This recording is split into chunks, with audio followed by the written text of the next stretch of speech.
Aku ditampar mertua di bandara dan ditertawakan suami serta gundiknya. Tapi aku membalas penghinaan itu bukan dengan air mata, melainkan dengan memutus total seluruh kehidupan dan kehormatan mereka. Sebelum kita mulai lebih lanjut, yuk, tekan tombol suka, serta tombol subscribe agar tidak ketinggalan kisah menarik lainnya. Dan jangan lupa absen asal kota Bapak Ibu di kolom komentar. Semoga rezeki kita semua dilancarkan, kesehatan kita diberkahi, dan keluarga kita selalu harmonis dalam lindungannya. Amin. Pagi itu, udara Terminal 3 bandara terasa dingin. Sebuah ironi yang kontras dengan hatiku yang membara penuh harapan. Aku merapikan syal kasmir mewah yang membalut leherku, memastikan penampilanku sempurna untuk perjalanan yang seharusnya menjadi penyelamat rumah tangga. Liburan musim semi ke Tokyo ini adalah hadiah yang kubayar mahal, bukan hanya dengan uang hasil kerja keras membangun bisnis properti dan cateringku, tetapi juga dengan harapan bodoh yang masih tersisa untuk Dimas, suamiku. Tas tangan bermerek yang kupegang terasa ringan, seolah beban 5 tahun pernikahan yang hambar sebentar lagi akan terangkat oleh keajaiban bunga sakura. Aku sudah mengatur segalanya dengan sempurna, mulai dari tiket kelas bisnis, penginapan ryokan tradisional, hingga daftar restoran tersembunyi yang ingin kami kunjungi berdua. Sejak beberapa bulan terakhir, Dimas dan aku hanya berkomunikasi sebatas formalitas. Perjalanan ini adalah kesempatan terakhir bagiku untuk menemukan kembali cinta yang hilang, atau setidaknya, sebuah kejelasan. Langkah kakiku melambat saat pandanganku menangkap sosok yang familiar di dekat loket keberangkatan internasional. Dimas berdiri tegak dengan jaket kulit hitam baru yang baru saja kubelikan. Tampak menyendiri, tetapi aura aneh segera menyelimutinya. Sayangnya, dia sama sekali tidak sendirian, dan pemandangan di depanku terasa seperti adegan drama murahan yang sangat kubenci. Di sisi kiri Dimas berdiri Nyonya Karina, mertuaku yang tampak heboh dengan selendang bulu palsu berwarna merah menyala, seolah dia ingin seluruh bandara tahu bahwa dia akan pergi liburan ke luar negeri. Namun, bukan Nyonya Karina yang membuat darahku berdesir hebat, melainkan sosok wanita muda di sebelah kanan Dimas. Dia adalah Maya, rekan kerja Dimas, yang selama ini selalu disebut Dimas sebagai teman lama yang tidak penting. Maya mengenakan pakaian terlalu ketat dengan warna merah muda pastel yang sangat mencolok, tangannya melingkari lengan Dimas dengan manja, dan kepalanya bersandar di bahu suamiku tanpa malu sedikitpun. Aku berhenti total, membiarkan troli koperku membentur punggung kakiku, dan jantungku berdebar bukan karena kegembiraan, melainkan karena amarah yang mulai merayapi ubun-ubunku. Tawa renyah Maya terdengar, disusul suara keras Nyonya Karina yang menyombongkan rencana belanja kepada Dimas. Aku menarik napas panjang, merapikan maskerku, dan memutuskan untuk menghampiri mereka dengan ketenangan palsu seorang nyonya besar yang menghadapi para pengacau. Suara roda troli kopermu yang berat menyadarkan mereka bertiga. Wajah Dimas tampak terkejut sesaat, tetapi dengan cepat dia memasang ekspresi datar, seolah tidak ada yang salah dengan pemandangan di depannya. Oh, akhirnya kamu datang, Risa. Lama sekali. Sapa Dimas dengan nada malas yang meremehkan. Sama sekali tidak ada nada khawatir seorang suami. Nyonya Karina menatapku dari ujung kepala hingga ujung kaki. Tatapan tajam dan penuh penghakiman seperti biasanya. Maya segera melepaskan pegangannya dari lengan Dimas, memasang wajah polos dan lugu yang sudah pasti dilatih berjam-jam di depan cermin. Apa yang terjadi di sini, Dimas? Tanyaku, berusaha menjaga suaraku agar tetap stabil, meskipun ada badai yang mulai mengamuk di dadaku. Mataku menyapu koper-koper besar milik Nyonya Karina dan Maya, yang jelas bukan berisi pakaian untuk perjalanan singkat. Dimas mengangkat bahu, seolah dia sedang menjawab pertanyaan tentang cuaca. Aku mengajak ibu dan juga Maya untuk ikut.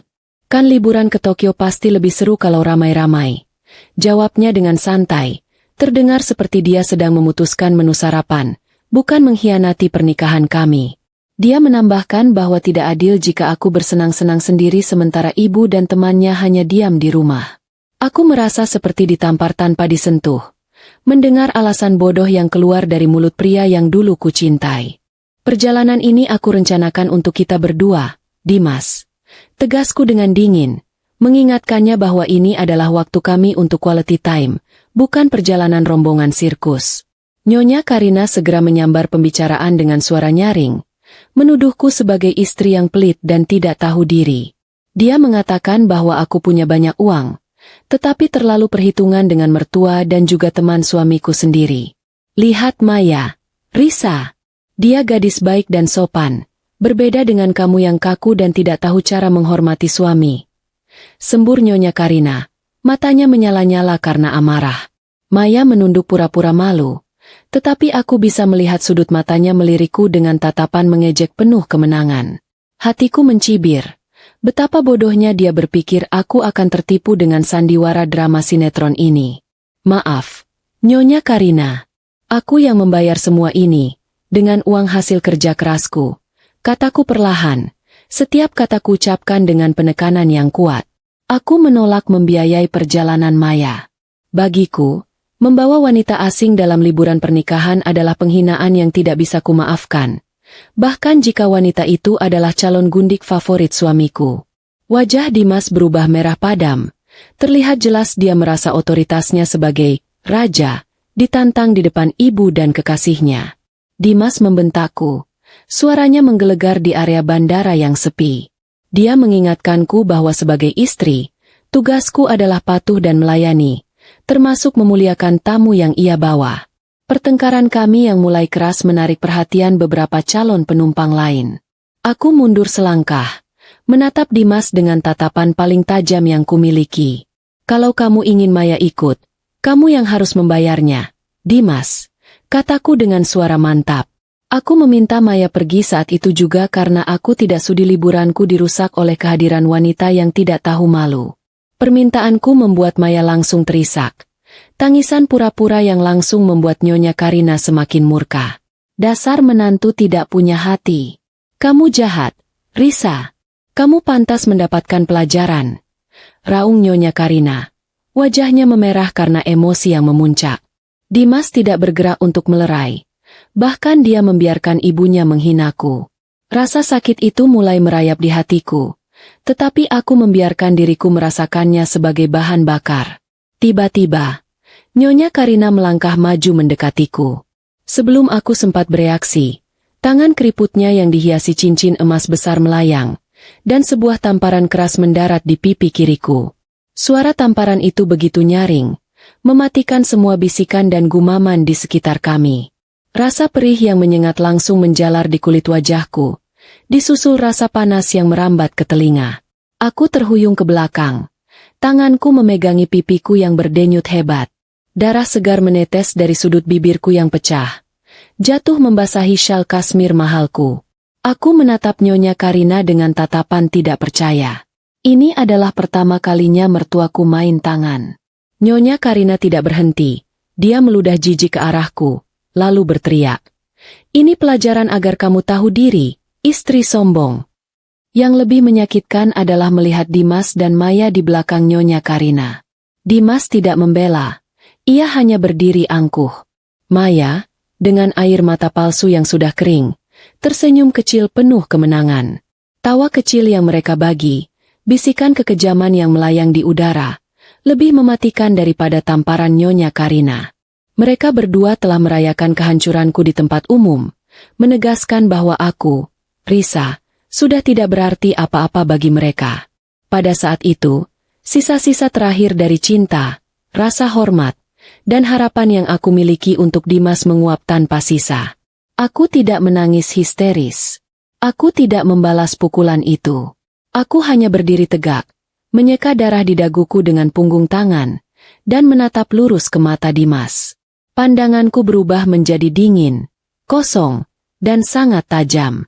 Aku mengerti, kataku, suaraku terdengar pelan, tetapi sangat jelas di tengah keheningan yang mencekam.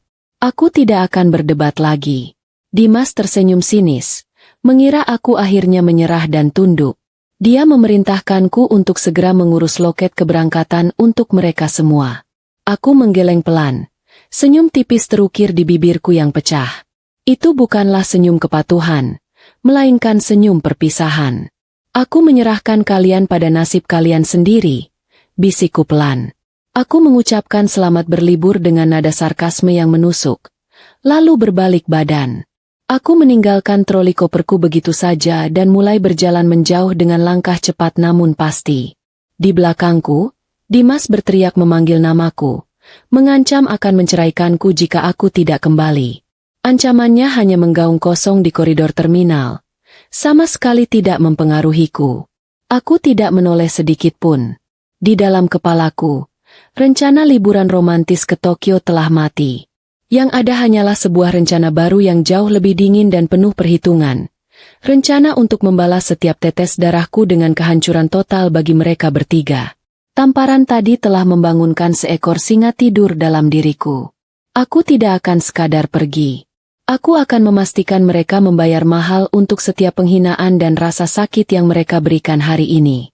Langkah kakiku semakin mantap, menjauh dari sumber racun dalam hidupku, menuju ruang tunggu khusus di mana rencanaku akan dieksekusi diam-diam. Aku melangkah dengan tenang memasuki pintu kaca yang memisahkan area publik bandara yang bising dengan ketenangan ruang tunggu khusus maskapai. Suasana di dalam sini terasa seperti dunia lain. Ribuan kilometer jauhnya dari kekacauan, teriakan, dan rasa sakit yang baru saja kutinggalkan di luar. Udara yang dingin dan beraroma lavender lembut langsung menyambutku, membelai pipiku yang masih terasa perih akibat tamparan Nyonya Karina. Aku membiarkan seorang petugas menyambutku dengan sapaan hormat, menyebut namaku dengan anggun tanpa perlu memeriksa identitas berlama-lama, karena aku adalah pemegang kartu prioritas tertinggi di maskapai ini, sebuah privilese yang takkan pernah bisa Dimas sentuh.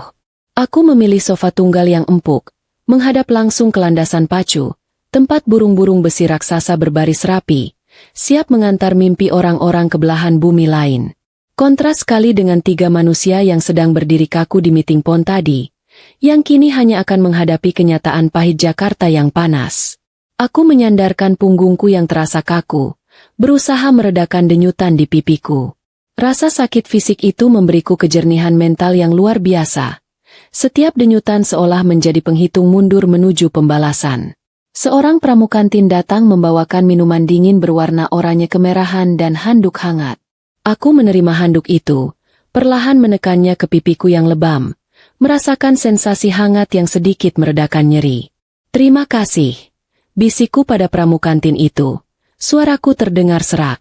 Aku mengambil tegukan dari minuman dingin itu, merasakan rasa manis asam yang tajam. Saatnya bekerja.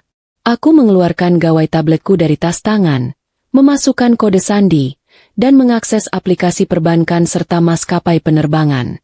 Jari-jariku menari cepat di atas layar. Di luar sana, Dimas mungkin masih berdiri angkuh, yakin bahwa aku akan kembali menangis meminta maaf.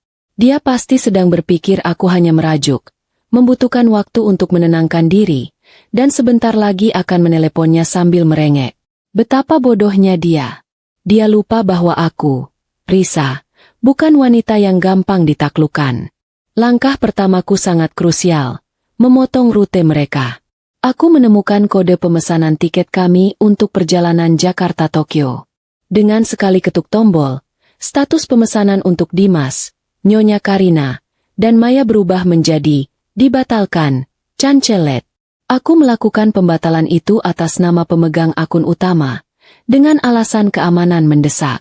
Aku tersenyum tipis. Tidak ada yang lebih memalukan bagi seorang pria yang merasa raja selain gagal naik pesawat yang sudah ia gembar-gemborkan.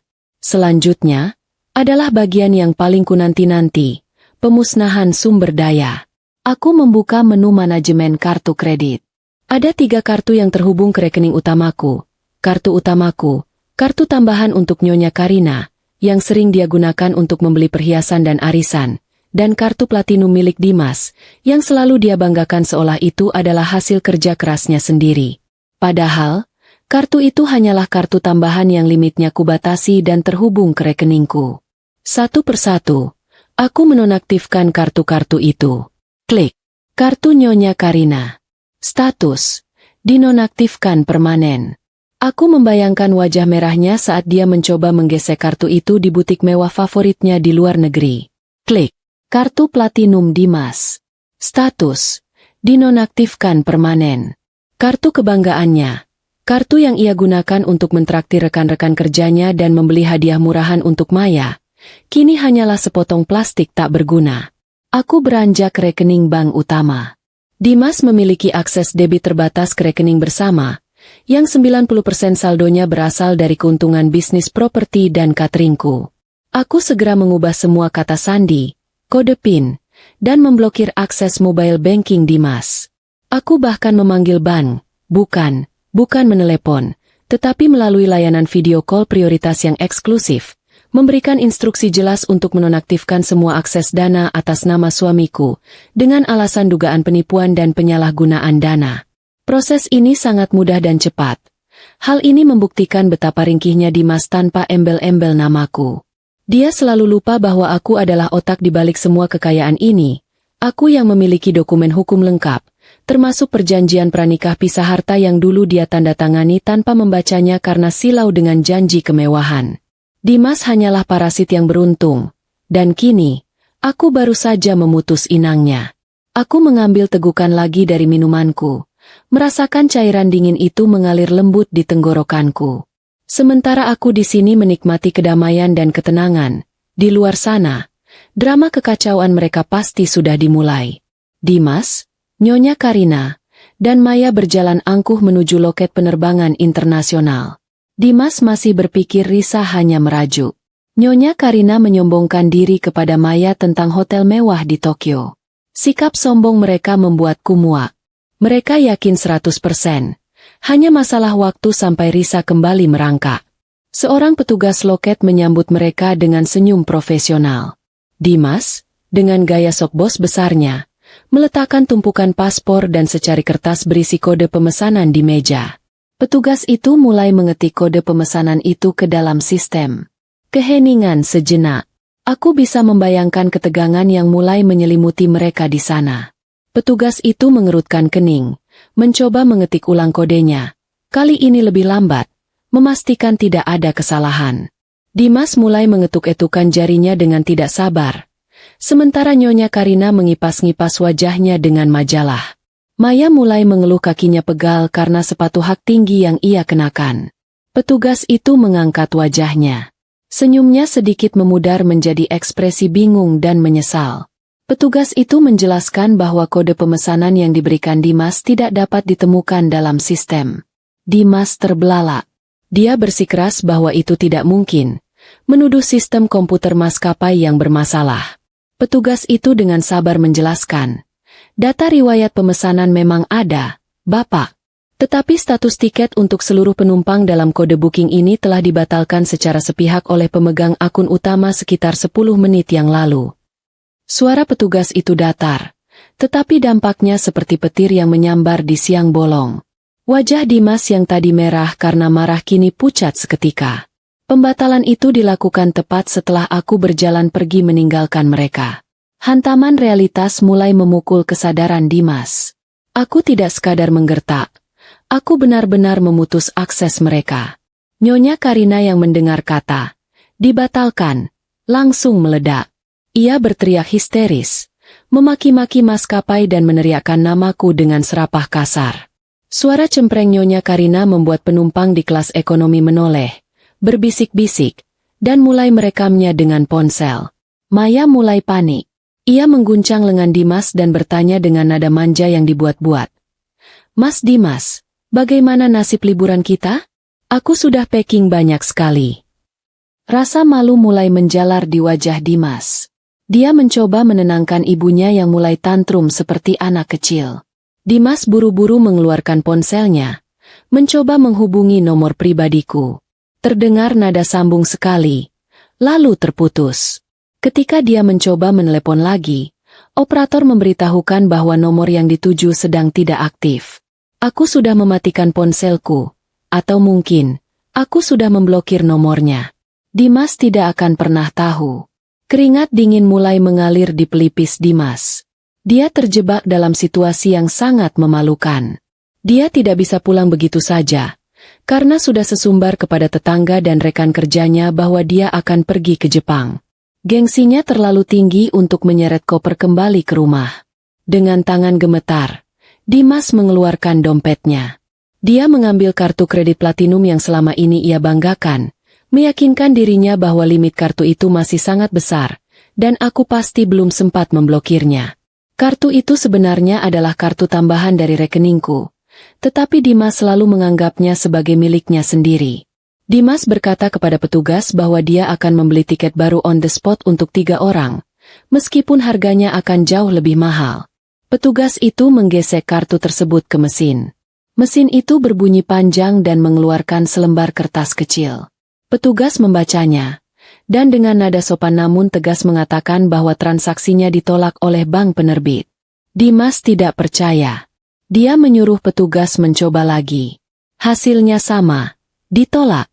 Dimas mengeluarkan kartu kedua, kartu debit yang juga terhubung ke rekening bersama yang 90% dananya berasal dari jerih payahku. Hasilnya tetap sama. Transaksi gagal. Saldo tidak mencukupi atau kartu telah diblokir. Notifikasi pesan singkat masuk ke ponsel Dimas secara beruntun. Pesan itu dari bank, memberitahukan bahwa kartu kredit dan akses debitnya telah dinonaktifkan atas permintaan nasabah utama, Risa, karena alasan keamanan. Aku benar-benar telah melumpuhkan mereka secara finansial dalam hitungan menit. Di tengah bandara yang megah, Dimas merasa kerdil. Dia berdiri kaku dengan dompet terbuka yang kini isinya hanya kartu-kartu plastik tak berguna dan beberapa lembar uang tunai yang bahkan tidak cukup untuk membeli tiket pesawat tujuan domestik, apalagi ke Tokyo. Nyonya Karina semakin menjadi-jadi, mulai menangis meraung-raung, menuduh petugas bandara bersekongkol dengan menantunya untuk menyengsarakan orang tua. Maya melepaskan tangan Dimas dengan kasar. Wajah manisnya berubah masam. Ia menuntut Dimas untuk melakukan sesuatu, tidak membiarkan dirinya dipermalukan. Aku harus terbang hari ini, teriaknya. Dimas mencoba membuka aplikasi perbankan di ponselnya untuk mengecek sisa saldo pribadinya yang ia kumpulkan dari menyisihkan uang belanja yang kuberikan. Angka yang tertera di layar membuatnya lemas. Saldonya 0 rupiah. Aku rupanya juga telah menarik kembali semua dana yang pernah kualirkan ke rekening pribadinya. Mungkin menggunakan surat kuasa yang dulu ia tanda tangani tanpa membacanya. Mereka bertiga kini berdiri terlunta-lunta di samping loket keberangkatan. Koper-koper besar yang tadi terlihat gagah, kini tampak seperti beban berat yang mengejek ketidakberdayaan mereka. Orang-orang di antrean mulai menatap mereka dengan tatapan jijik, terutama setelah mendengar teriakan-teriakan kasar Nyonya Karina. Di sofa empuk ruang tunggu khusus, aku menyeringai tipis. Aku tidak lagi merasakan sakit di pipiku. Yang kurasakan hanyalah kepuasan yang dingin. Aku mengeluarkan ponselku, membuka aplikasi maskapai lain. Kali ini, aku memesan 1 tiket kelas utama tujuan Zurich, Swiss, untuk penerbangan 2 jam lagi. Bukan Tokyo. Bukan liburan romantis. Kali ini, tiket itu hanya untuk 1 nama, Risa. Aku tidak perlu melihat mereka lagi. Aku tahu, kehancuran mereka baru saja dimulai, dan aku akan menikmatinya dari ketinggian 30.000 kaki, jauh di atas badai yang mereka ciptakan sendiri. Aku sudah membalas tamparan Nyonya Karina dan tawa Dimas dan Maya dengan cara yang paling kukuasai, menghancurkan gengsi dan dompet mereka. Sekarang, saatnya aku pergi ke tempat yang benar-benar memberiku kedamaian. Aku menyeruput sisa minuman dingin itu, menutup tabletku, dan mempersiapkan diri untuk menikmati penerbangan tanpa beban. Di kejauhan, aku bisa melihat pesawat besar itu mulai bergerak menuju landasan pacu. Sementara Dimas sedang menghadapi kekosongan dompetnya, aku sedang mempersiapkan penerbanganku menuju babak baru yang lebih bebas dan lebih kaya. Keputusan itu terasa begitu ringan, seolah aku baru saja melepaskan sampah yang selama ini mengotori hidupku. Aku sudah berada di ketinggian, di dalam pesawat kelas utama yang mewah, menuju Zurich. Jendela pesawat memperlihatkan Jakarta yang perlahan mengecil, berubah menjadi kotak-kotak Lego yang tenang. Namun, aku tahu di bawah sana, drama yang kutinggalkan baru saja mencapai klimaks. Dimas, Nyonya Karina, dan Maya kini terdampar di dekat pilar besar di luar area loket keberangkatan. Mereka tidak lagi terlihat seperti rombongan pelancong jet set. Mereka tampak seperti pengungsi korban bencana, tersesat di tengah kemewahan bandara. Koper-koper besar yang mereka bawa, yang tadinya simbol kemewahan, kini berubah menjadi beban yang menyiksa dan memalukan. Nyonya Karina duduk di atas salah satu koper, Wajahnya merah padam karena amarah dan rasa malu yang mulai menyelimuti. Kipas tangannya dikibaskan dengan kasar, seolah ingin mengusir nasib buruk yang menempel pada mereka. Di sisi lain, Maya berdiri gelisah, menggigit kuku-kukunya. Wajah lugu yang ia pasang saat menertawakanku kini tergantikan oleh ekspresi cemas. Perut mereka pasti mulai keroncongan, karena mereka berharap bisa sarapan enak di ruang tunggu khusus yang dijanjikan Dimas. Harapan itu kini musnah, digantikan oleh aroma keputusasaan yang pahit. Dimas mondar-mandir dengan ponsel menempel di telinga. Wajahnya tegang, keringat dingin membasahi keningnya. Dia mati-matian berusaha mencari pinjaman uang. Aku bisa membayangkan dia menghubungi Budi, Dodi, dan semua temannya yang selama ini hanya mendekat karena uangku. Tentu saja, satu persatu penolakan ia terima. Dimas pasti baru menyadari betapa tidak berharganya dia di mata orang lain tanpa embel-embel kekayaan Risa. Teman-temannya hanya loyal pada kartu platinum, bukan pada dirinya. Saat Dimas kembali dengan kepala tertunduk, memberi isyarat bahwa dia gagal mendapatkan uang, Nyonya Karina meledak lagi. Dia memukul lengan Dimas dengan tas tangannya, menyalahkan anaknya yang dianggap tidak becus mengurus istri kaya. Dia meratapi nasibnya, membayangkan bagaimana dia akan menjelaskan kepada tetangga-tetangga di arisan yang sudah dia pameri tentang liburan ke Tokyo. Di mata Nyonya Karina, kehormatan sosialnya lebih penting daripada penderitaan fisikku. "Mas, aku lapar," rengek Maya. Suaranya sudah kehilangan nada manja yang dulu. "Kita harus beli minum dan makanan, setidaknya." Dimas merogoh saku celananya. Dompet kulit mahal yang tadi terasa penuh kini terasa tipis. Dia hanya punya uang tunai 100.000 rupiah. Harga 3 botol air mineral dan roti di bandara sudah pasti menghabiskan sisa uang itu seketika. Tiba-tiba, suara riuh dari ponsel Nyonya Karina mengganggu mereka. Ia mengambil ponselnya, dan matanya terbelalak membaca komentar-komentar yang masuk di akun media sosialnya. Aku bisa membayangkan apa yang ia lihat. Video KDRT tadi, yang direkam salah satu penumpang yang kebetulan lewat, kini telah menyebar viral. Judulnya pasti provokatif, seperti mertua Dajjal tampar menantu sultan demi gundik di bandara. Algoritma media sosial bekerja cepat. Video berdurasi singkat itu menyorot wajah beringas Nyonya Karina saat menamparku, dan yang paling parah, wajah Dimas dan Maya yang sedang tertawa dan tersenyum sinis melihatku dipermalukan. Aku membayangkan betapa puasnya netizen Indonesia, yang terkenal militan dalam membela korban perselingkuhan dan KDRT, mencabik-cabik reputasi mereka. Nyonya Karina mulai menjerit lagi, tetapi kali ini bukan karena tiket, melainkan karena rasa malu. Aku tahu, akun Facebook Nyonya Karina yang selama ini ia gunakan untuk pamer arisan dan liburan, kini diserang habis-habisan. Foto-foto dirinya bersama Dimas dan Maya dikomentari dengan sebutan nenek sihir dan mertua Dajjal. Reputasi sosialnya hancur lebur dalam sekejap. Dimas juga membuka ponselnya. Keadaannya jauh lebih parah. Identitasnya sebagai suami yang membiarkan istrinya ditampar dan tertawa telah viral di berbagai akun gosip. Netizen bahkan sudah menandai akun media sosial kantor tempat Dimas bekerja, menuntut perusahaannya memecat karyawan yang melakukan kekerasan. Dimas merasa dunia berputar kencang. Ia mencoba menghapus akunnya, tetapi sia-sia. Jejak digital tidak bisa dihapus semudah itu. Dengan sisa harga diri yang tersisa, Dimas memutuskan untuk membawa rombongan sampah ini pulang. Tetapi masalah baru muncul. Mereka tidak punya uang tunai yang cukup, dan aplikasi taksi online tidak bisa digunakan karena terhubung dengan kartuku yang sudah kublokir. Mereka harus mencari cara untuk pulang ke rumah mewah yang kuncinya pun mereka tidak yakin masih pegang. Mereka bertiga menyeret koper-koper besar menuju pangkalan taksi konvensional dengan langkah gontai. Tidak ada lagi tawa, tidak ada lagi kesombongan. Yang ada hanya wajah-wajah lelah, kusam, dan hati yang dongkol. Ketika sampai di depan antrean taksi, sopir taksi menolak mengangkut mereka jika tidak ada jaminan pembayaran tunai, mengingat jarak rumah mereka di kawasan elit cukup jauh dan membutuhkan biaya tol. Dimas, dengan berat hati, harus merelakan satu-satunya barang yang bisa dijual saat itu. Dia melepas jam tangan chronograph yang melingkar di pergelangan tangannya. Jam tangan itu adalah tiruan kualitas super yang ia beli demi gengsi. Selalu ia pamerkan di kantor dan di depan Maya. Dia menawarkan jam itu kepada salah satu calo taksi gelap yang mangkal di pojokan. Aku bisa membayangkan Dimas bernegosiasi dengan wajah memohon. Sementara calo itu membalik-balik jam tiruannya dengan tatapan menghina. Setelah tawar-menawar yang merendahkan harga diri, jam itu hanya dihargai beberapa ratus ribu rupiah. Cukup untuk ongkos taksi dan tol, tetapi tidak ada kembalian.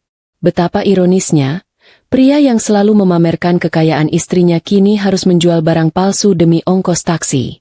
Aku tersenyum di kursiku, menikmati karma yang berwujud tunai. Mereka akhirnya masuk ke dalam taksi tua yang pendingin udaranya tidak berfungsi maksimal. Dimas duduk di depan di samping sopir, sementara Nyonya Karina dan Maya berdesakan di kursi belakang. Suasana di dalam mobil hening mencekam.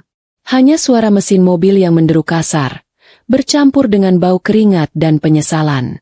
Di tengah perjalanan, Maya yang merasa bosan dan butuh validasi, mengeluarkan ponselnya. Ia berharap mendapat simpati di media sosialnya. Namun, begitu ia membuka aplikasi, matanya terbelalak lebar. Notifikasi di akunnya meledak hingga ribuan. Jumlah pengikutnya naik drastis, tetapi bukan karena prestasi, melainkan karena haters. Kolom komentar di foto terakhirnya, selfie di bandara dengan caption sok akrab bersama Dimas, kini dipenuhi caci maki. Kata-kata kasar seperti pelakor, wanita murahan, gundik tidak tahu malu, dan miskin harta miskin akhlak membanjiri layarnya. Maya gemetar. Ia membuka pesan langsung, isinya lebih mengerikan. Ancaman, sumpah serapah, hingga foto tangkapan layar video kejadian di bandara dikirimkan padanya. Netizen dengan cepat menemukan akun media sosialnya, menguliti identitas Maya habis-habisan. Maya menjerit histeris di dalam taksi, membuat sopir kaget dan hampir mengerem mendadak. Ia melempar ponselnya ke pangkuan Nyonya Karina. Nyonya Karina, yang bingung, mengambil ponsel itu dan membaca komentar-komentar itu. Wajah tuanya memucat. Tidak hanya Maya, akun Facebook Nyonya Karina pun diserang. Reputasinya yang dibangun bertahun-tahun hancur dalam hitungan jam. Dimas segera membuka ponselnya sendiri. Pukulan terakhir tiba. Tiba-tiba, ponselnya berdering.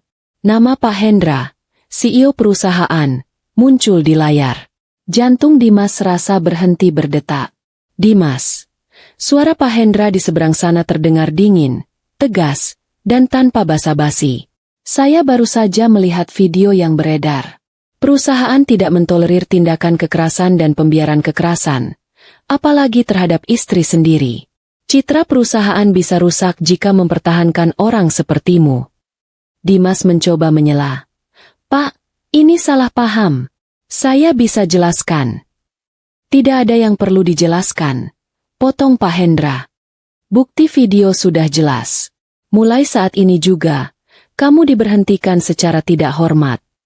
Surat pemecatan resmi sudah dikirim ke emailmu dan salinannya ke alamat rumah. Jangan berani-berani menginjakkan kaki di kantor lagi. Dan satu lagi, kembalikan semua aset inventaris kantor besok via kurir. Sambungan telepon diputus sepihak. Dimas menjatuhkan ponselnya ke lantai mobil. Ia duduk terpaku. Tatapannya kosong, menatap jalanan macet di depan. Dipecat. Ia baru saja kehilangan satu-satunya sumber pendapatan pribadinya. Di saat ia tidak punya uang sepeser pun, dikejar hutang, dan dibenci oleh satu negara. Di kursi belakang, Nyonya Karina menangis meratapi nama baiknya.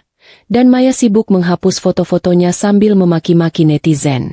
Mereka bertiga berada dalam satu kotak besi yang melaju menuju kehancuran total. Sementara sang mantan istri yang mereka sakiti, kini sedang terbang tinggi menembus awan, menikmati sampahnya mahal, meninggalkan mereka membusuk dalam hasil perbuatan mereka sendiri. Aku memandang keluar jendela pesawat yang kini sudah berada di atas lautan biru. Pemandangan itu begitu luas, bebas, dan indah. Aku merasakan kedamaian yang mendalam. Koper-koper mahal yang tadinya mereka serat, jam tangan palsu yang dijual murah, air mata Nyonya Karina, dan pemecatan Dimas, Semua itu hanyalah awal. Aku tahu, karma yang sebenarnya sedang menunggu mereka di depan pintu rumah yang mereka tinggalkan. Aku menatap jam tangan mewahlah di pergelangan tanganku, memperkirakan bahwa Dimas dan dua parasitnya pasti sudah tiba di kediaman kami, atau lebih tepatnya, kediamanku. Pesawatku baru saja lepas landas dari Jakarta, membawa tubuhku menjauh, tetapi pikiranku tetap terikat erat pada drama yang kubuat di rumah. Aku yakin, momen di depan gerbang besi itulah yang akan menjadi pukulan telak yang sesungguhnya. Taksi tua yang panas itu akhirnya berhenti tepat di depan gerbang tinggi berwarna hitam, yang memisahkan jalanan umum dengan halaman luas rumah bergaya Mediterania yang selama ini Dimas dan Nyonya Karina banggakan. Hujan mulai turun rintik-rintik, membawa aroma tanah basah yang menyengat, seolah alam pun turut meratapi, atau mungkin menertawakan nasib tiga manusia yang turun dari kendaraan dengan wajah kusut itu. Dimas membayar ongkos taksi dengan uang terakhir yang ia miliki, membiarkan sopir itu pergi tanpa uang tip, sebuah keangkuhan terakhir dari pria yang baru saja menjadi miskin. Begitu roda taksi menjauh, keheningan yang mencekam menyelimuti mereka. Di depan mereka berdiri istana yang selama ini menjadi lambang kekuasaan Dimas dan Nyonya Karina. Namun, ada yang aneh hari ini. Lampu taman yang biasanya otomatis menyala saat mendung terlihat mati, dan suasana rumah tampak gelap gulita, kontras dengan rumah-rumah tetangga yang terang benderang. Dimas melangkah maju mendekati panel kunci digital yang tertanam di pilar gerbang. Dengan gerakan yang sudah menjadi memori otot, menekan kombinasi angka tanggal lahirnya, kode yang selama bertahun-tahun menjadi akses masuk ke surga duniawinya. Terdengar bunyi, bip, panjang bernada rendah. Diikuti lampu indikator berwarna merah yang berkedip cepat. Akses ditolak. Kening Dimas berkerut.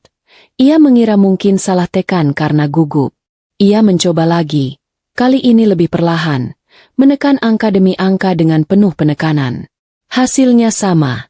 Lampu merah kembali menyala, mengejek usahanya. Dimas mulai panik.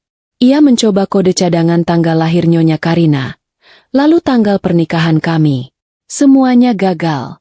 Pintu gerbang besi itu bergeming, berdiri kokoh membentengi apa yang ada di dalamnya dari penghuninya yang kini terbuang.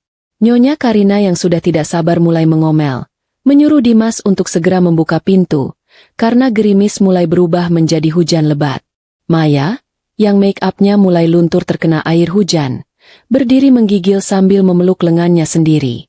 Matanya menatap nanar ke arah tumpukan kardus-kardus coklat yang tergeletak sembarangan di luar pagar, tepat di samping pos satpam.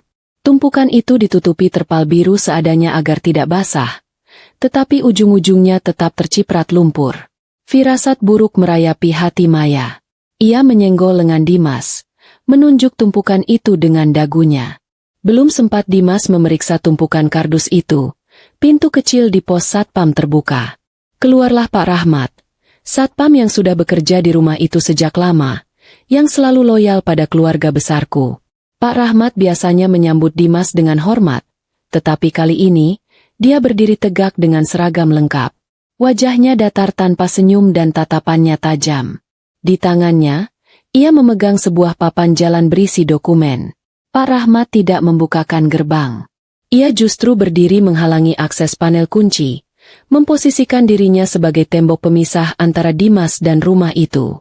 Dimas membentak Pak Rahmat, memerintahkannya untuk segera membuka gerbang dan bertanya siapa yang berani mengganti kode kunci rumahnya. Maaf, Bapak Dimas. Saya hanya menjalankan perintah pemilik rumah yang sah, jawab Pak Rahmat dengan tenang. Suaranya mengandung wibawa yang tidak pernah dimiliki Dimas. Dimas semakin berang. Ia berteriak bahwa ia adalah suami pemilik rumah, yang berarti ia juga pemilik rumah tersebut. Pak Rahmat menggeleng pelan, lalu menyodorkan salinan dokumen yang ada di papan jalannya. Itu adalah salinan sertifikat hak milik rumah dan tanah yang sepenuhnya atas nama Risa, serta surat pernyataan hukum yang baru saja diterbitkan hari ini berisi perintah pengosongan rumah dari penghuni yang tidak berkepentingan. Dimas merebut kertas itu, matanya membelalak membaca baris demi baris kalimat hukum yang mematikan haknya. Di sana tertulis jelas bahwa Dimas tidak memiliki hak sepeser pun atas properti tersebut, karena adanya perjanjian pranikah pisah harta yang dulu ia tanda tangani dengan terburu-buru, karena silau oleh cinta dan hartaku. Hujan kini turun semakin deras, membasahi kertas di tangan Dimas hingga tintanya melebar, seakan menghapus keberadaan Dimas dari sejarah rumah itu. Nyonya Karina yang ikut mengintip isi surat itu langsung lemas. Kakinya tak kuat menopang tubuh dan ia merosot duduk di aspal yang basah dan kotor. Pak Rahmat kemudian menunjuk tumpukan kardus di luar pagar. Ia menjelaskan bahwa Nyonya Risa sudah memerintahkan staf rumah tangga untuk mengemasi semua barang-barang pribadi milik Bapak Dimas dan Nyonya Karina. Tidak ada satupun barang yang tertinggal, mulai dari baju, sepatu, hingga pernak-pernik tidak penting. Sedangkan barang-barang berharga seperti lukisan, perabotan jati, dan elektronik mahal tetap berada di dalam, karena itu adalah aset Risa. Pak Rahmat menegaskan bahwa mereka dilarang keras melangkah masuk melewati gerbang. Jika memaksa, Pak Rahmat sudah diinstruksikan untuk menekan tombol panik yang terhubung langsung ke kantor polisi terdekat dengan tuduhan penerobosan properti. Nyonya Karina berteriak histeris. Ia merangkak menuju tumpukan kardus dan mulai membongkarnya dengan brutal. Ia mencari koleksi guci keramik antiknya yang ia klaim sebagai miliknya. Ia menemukan salah satu guci itu dalam keadaan pecah di dalam kardus, karena dikemas seadanya. Tangis Nyonya Karina pecah di tengah deru hujan. Ia memeluk pecahan keramik itu, meratapi nasibnya yang diusir seperti kucing kurap. Maya, yang melihat kekacauan itu, mulai kehilangan kesabaran. Ia tidak peduli dengan guci atau surat tanah. Yang ia pedulikan adalah ia basah kuyup, kedinginan, dan lapar. Maya mulai memaki Dimas. Suara manjanya hilang, berganti dengan lengkingan kasar. Ia menyebut Dimas sebagai laki-laki tidak berguna, penipu, dan miskin. Maya berteriak bahwa ia menyesal mau diajak liburan kalau akhirnya jadi gelandangan seperti ini. Maya menghentakkan kakinya ke genangan air, mencipratkan lumpur ke celana Dimas. Ia berkata, ia mau pulang saja ke tempat kosnya. Ia tidak mau ikut menderita. Ia berbalik badan, hendak pergi mencari taksi lain. Melihat Maya hendak pergi, Dimas yang sedang berada di titik terendah emosinya, merasa ditinggalkan. Ia mengejar Maya, mencengkeram pergelangan tangan wanita itu dengan kasar. Dimas berteriak di tengah hujan, matanya nyalang penuh amarah dan keputusasaan. Ia mengingatkan Maya bahwa Maya adalah salah satu penyebab kehancuran ini. Dimas tidak akan membiarkan Maya lari begitu saja setelah menikmati uangnya selama ini. Cengkeraman Dimas begitu kuat hingga Maya meringis kesakitan. Pertengkaran mereka menjadi tontonan gratis bagi Pak Rahmat yang masih berdiri kokoh di balik gerbang. Tetangga-tetangga yang penasaran mulai mengintip dari balik tirai jendela rumah mereka. Dimas, Nyonya Karina, dan Maya kini benar-benar menjadi sampah masyarakat yang terbuang di pinggir jalan, tanpa atap, tanpa uang, dan tanpa harga diri. Aku, di ketinggian, merasakan getaran ringan dari ponselku. Itu adalah notifikasi dari tim hukumku, mengonfirmasi bahwa pengusiran telah dilaksanakan. Aku tersenyum dingin. Aku sudah memberikan peringatan terakhirku di bandara. Kini, Dimas, Nyonya Karina, dan Maya harus menerima kenyataan pahit. Mereka benar-benar ditinggalkan. Tidak ada lagi jalan kembali ke surga palsu yang kubangun. Mereka akhirnya pasrah, menyeret kardus-kardus basah itu, mencari tempat berteduh di teras ruko kosong tak jauh dari komplek perumahan elit kami, menunggu keajaiban yang tak kunjung datang. Malam semakin larut, dan udara dingin menusuk hingga ke tulang sumsum. Setelah berjalan kaki cukup jauh sambil menyeret koper dan kardus yang sudah basah, Dimas akhirnya menemukan sebuah wisma murah di pinggiran kota. Bangunan itu tampak suram, dengan cat dinding mengelupas dan lampu neon bertuliskan, penginapan, yang berkedip-kedip sekarat, seolah enggan menyambut tamu. Itu adalah tempat terakhir yang mereka temukan, tempat di mana gengsi sudah tidak lagi berarti. Dengan sisa uang receh yang dikumpulkan dari saku celana Nyonya Karina dan dompet Maya, yang dengan sangat terpaksa dikeluarkan, mereka berhasil menyewa satu kamar sempit untuk satu malam. Kamar itu adalah kelas paling bawah. Lembab, berbau apek rokok dan jamur, dan hanya memiliki satu tempat tidur ukuran kecil yang seprainya terlihat kusam. Sebuah pemandangan yang sangat ironis untuk 3 orang yang hanya beberapa jam lalu merencanakan liburan mewah ke Tokyo. Begitu pintu kamar dibuka, bau pengap langsung menyergap hidung. Maya langsung menutup hidungnya dengan ekspresi jijik yang tidak ditutup-tutupi. Ia menolak duduk di tepi kasur. Takut ada kutu atau kuman yang menempel pada pakaian bermereknya yang kini sudah lecek. Nyonya Karina yang sudah kelelahan luar biasa tidak peduli lagi. Ia langsung melempar tubuh gemuknya ke atas kasur, menguasai hampir 3/4 bagian tempat tidur, mendengus keras karena lelah fisik dan mental. Maya yang melihat itu langsung protes. Ia berteriak bahwa ia tidak mau tidur di lantai yang dingin dan kotor. Ia menuntut Nyonya Karina untuk bergeser dan memberinya tempat. Nyonya Karina, yang suasana hatinya sedang sangat buruk dan malu, tidak mau kalah. Ia membentak Maya, mengatakan bahwa orang tua harus dihormati. Ia mengungkit-ungkit bahwa gara-gara Mayalah aku mengamuk dan mengusir mereka. Dasar perempuan tidak tahu diri. Kalau saja kamu tidak ikut, aku masih tidur di kasur king size yang empuk di rumah Risa. Bentak Nyonya Karina, melemparkan semua kesalahan pada Maya. Maya yang mendengar tuduhan itu langsung meledak. Topeng wanita lembut dan penurut yang selama ini ia pakai di depan Nyonya Karina hancur berkeping-keping.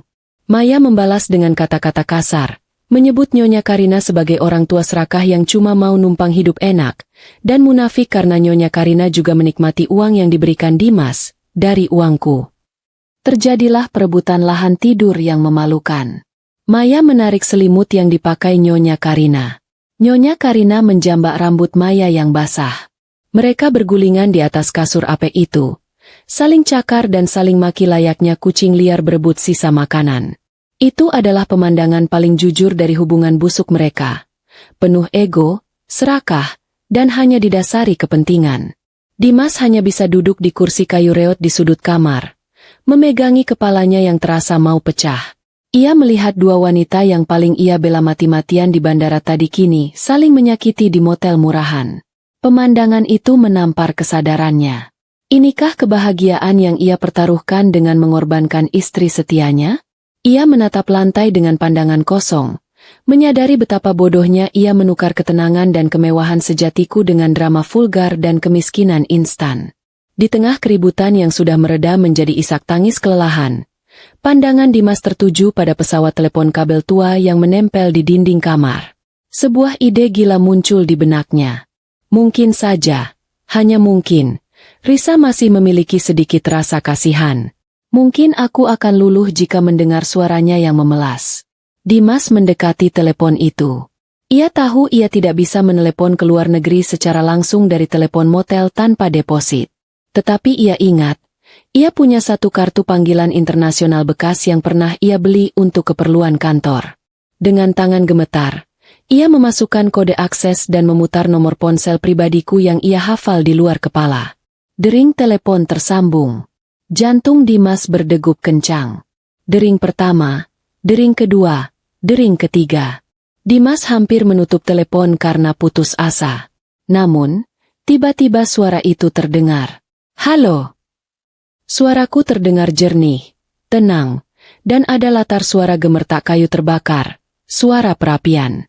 Aku bisa membayangkan diriku sedang duduk santai di sofa kulit di kabin kayu hangat di pegunungan Zurich, mungkin sambil memegang cangkir coklat panas. Kontras sekali dengan Dimas yang sedang berada di kamar bau apek dengan latar suara dengkuran keras Nyonya Karina. Risa, ini Mas Dimas. Suara Dimas parau, terdengar menyedihkan. Mas mohon, Riz. Maafkan Mas. Kami tidak punya tempat tinggal. Ibu sakit. Riz. Maya menyesal. Tolonglah kami, Riz. Bukakan pintu rumah atau setidaknya transfer sedikit uang untuk kami makan. Air mata Dimas mulai menetes. Rasa malu tak lagi terasa penting. Mas janji akan perbaiki semuanya. Riz. Mas akan ceraikan Maya kalau kamu mau. Mas janji akan jadi suami yang lebih baik. Riz. Tolong, jangan tega begini. Hening sejenak di seberang sana. Kemudian terdengar suara tawa kecil yang renyah. Bukan tawa mengejek yang kasar, tetapi tawa ringan seseorang yang benar-benar lepas beban. Itu tawa pemenang. Tawa yang menusuk tulang. Maaf, ini siapa ya? Tanyaku dengan nada datar yang dibuat-buat. Seolah Dimas hanyalah salah sambung dari masa lalu yang terlupakan. Suami saya sudah meninggal tadi pagi di bandara, bersamaan dengan matinya rasa peduli saya. Aku melanjutkan, suaraku tetap tenang, tetapi setiap kata yang kuucapkan terasa seperti pisau bedah yang membedah hatinya. Dan soal orang-orang yang kamu sebut, aku tidak kenal. Aku tidak punya kewajiban memberi makan orang asing. Apalagi orang miskin yang tidak tahu diri. Dimas mencoba memohon lagi. Risa, jangan tega begini. Aku suamimu. Mantan suami. Koreksiku, tajam dan cepat. Nikmati malammu di neraka buatanmu sendiri. Dimas. Oh ya, kabin ini sangat hangat. Sehangat perasaan bahagiaku melihatmu hancur. Klik. Sambungan teleponku putus. Suara tuut panjang yang monoton terdengar seperti vonis mati bagi harapan terakhir Dimas. Dia perlahan meletakkan gagang telepon itu kembali ke tempatnya. Tubuhnya merosot ke lantai yang dingin, sepenuhnya menyerah. Sementara itu, di atas kasur, Nyonya Karina sudah tertidur karena kelelahan, mendengkur keras. Maya duduk di ujung kasur, matanya merah dan bengkak. Ia mendengar percakapan telepon tadi. Ia mendengar bahwa Dimas siap menceraikannya demi uangku. Hati Maya membeku. Ia sadar, tidak ada cinta di sini. Yang ada hanya kepentingan. Dan sekarang kapal ini sudah karam. Ia harus menyelamatkan diri sendiri. Mata Maya kemudian tertuju pada jari manis Nyonya Karina yang terkulai di samping bantal. Di sana melingkar sebuah cincin emas tua bermata batu merah. Itu adalah satu-satunya perhiasan asli yang dimiliki Nyonya Karina, peninggalan suaminya, yang tidak pernah ia lepas. Otak licik Maya bekerja cepat. Cincin itu pasti laku dijual, cukup untuk ongkos pulang ke kampung halamannya. Perlahan dan sangat hati-hati, Maya beringsut mendekati Nyonya Karina. Tangannya yang lentik bergerak pelan seperti ular. Ia membasahi jari Nyonya Karina dengan sedikit ludahnya agar licin. Lalu menarik cincin itu perlahan. Cincin itu terlepas. Maya menggenggamnya erat, memasukkannya ke dalam saku celananya dalam-dalam. Ia tidak akan ikut tenggelam bersama dua orang bodoh ini. Ia adalah pelari yang handal, dan malam ini, ia akan berlari sejauh mungkin, membawa satu-satunya harta yang tersisa dari keluarga yang hancur itu. Fajar menyingsing dengan enggan di ufuk timur, menyelinapkan cahaya abu-abu suram melalui celah gorden motel yang kotor dan berdebu. Di dalam kamar sempit yang berbau apek itu, keheningan pagi terasa mencekam, hanya dipecahkan oleh suara dengkuran halus Nyonya Karina yang masih terlelap dalam mimpi indahnya. Dimas duduk di lantai dengan punggung menyandar pada dinding yang dingin. Matanya sembab dan merah karena tidak tidur semalaman. Pikirannya dipenuhi penyesalan yang terlambat dan ketakutan akan masa depan yang gelap. Di sampingnya, Maya sudah bangun. Wanita itu bergerak dengan sangat hati-hati, berusaha tidak menimbulkan suara sedikit pun saat ia mengenakan sepatunya. Matanya waspada melirik ke arah Dimas dan Nyonya Karina bergantian, memastikan tidak ada yang menyadari niat busuknya untuk kabur pagi ini. Tangan kanannya sesekali meraba saku celananya, memastikan cincin emas bermata batu merah milik Nyonya Karina masih tersimpan aman di sana. Itu adalah tiket kebebasannya, modal untuk memulai hidup baru jauh dari keluarga yang kini ia anggap sebagai sampah tak berguna. Namun, belum sempat Maya menyentuh gagang pintu untuk melarikan diri, suara debuman keras mengguncang pintu kamar motel mereka. Brak! Pintu kayu tipis itu bergetar hebat, seolah ditendang oleh kaki raksasa. Dimas tersentak kaget. Jantungnya seakan mau copot. Nyonya Karina terbangun dengan teriakan histeris. Maya mundur ketakutan. Wajahnya pucat pasi. Sebelum mereka sempat memproses situasi, tendangan kedua menghantam pintu lebih keras hingga engselnya jebol. Pintu terbuka lebar dengan kasar, menghantam dinding. 3 orang pria berbadan tegap dengan wajah garang melangkah masuk ke dalam kamar sempit itu. Aura mereka memancarkan ancaman yang nyata, dan aku tahu, Dimas sedang menghadapi bom waktu yang ia sembunyikan dariku. Para penagih utang judi online dan rentenir ilegal. Salah satu dari mereka, pria dengan bekas luka di pipi kiri dan tato naga yang menyembul dari balik rah kaos hitamnya, menatap Dimas dengan seringai kejam yang membuat darah Dimas membeku. Selama ini, Dimas kecanduan judi slot online, berharap bisa menggandakan uang jajannya, uangku, untuk membiayai gaya hidup hedon Maya. Ketika kalah, Ia meminjam uang dari aplikasi pinjaman ilegal dengan bunga mencekik. Sekarang, tanpa akses ke uangku, bom waktu itu meledak. Nah, ketemu juga kau, Bang Dimas, kata pria bertato itu. Suaranya serak dan mengancam. Bos kami bilang kau sudah seminggu kabur. Kau pikir bisa lari dari hutang ratusan juta? Pria itu maju, mencengkeram kerah baju Dimas dan mengangkat tubuh kurus itu hingga kakinya jinjit. Ia membentak keras, menagih utang pokok beserta bunga yang totalnya mencapai ratusan juta. Dimas mencoba bicara, suaranya tercekat di tenggorokan, hanya mampu mencicit memohon waktu dan belas kasihan. Namun, kata belas kasihan tidak ada dalam kamus para penagih utang ini. Sebuah pukulan keras mendarat di ulu hati Dimas, membuatnya tersungkur ke lantai sambil mengerang kesakitan, memuntahkan cairan asam dari lambungnya yang kosong. Nyonya Karina menjerit histeris melihat anak semata wayangnya dipukuli di depan mata. Ia mencoba bangkit untuk menolong, tetapi salah satu anak buah penagih utang membentaknya agar diam. Di tengah kekacauan itu, Maya melihat celah. Perhatian para penagih utang sedang terfokus pada Dimas yang sedang dijadikan samsak hidup. Perlahan, Maya beringsut menuju pintu yang terbuka lebar. Ia berpikir ini adalah kesempatan emasnya. Ia tidak peduli Dimas mati atau babak belur. Yang penting ia selamat. Namun, nasib berkata lain. Saat Maya hendak melangkah keluar, seorang penagih utang yang berjaga di pintu menyadari gerakannya. Dengan sigap, pria itu menjambak rambut panjang Maya dan menariknya kembali masuk ke dalam kamar. Maya menjerit kesakitan, meronta-ronta minta dilepaskan. Dalam pergulatan itu, pria tersebut mencengkeram pergelangan tangan Maya dan merasakan benda keras di dalam saku celana Maya. Curiga wanita itu menyembunyikan barang berharga. Pria itu merogoh paksa saku Maya. Keluarlah cincin emas bermata batu merah itu. Pria itu mengangkat cincin tersebut tinggi-tinggi sambil tertawa mengejek, bertanya, apakah cincin ini bisa dijadikan pembayaran bunga utang Dimas?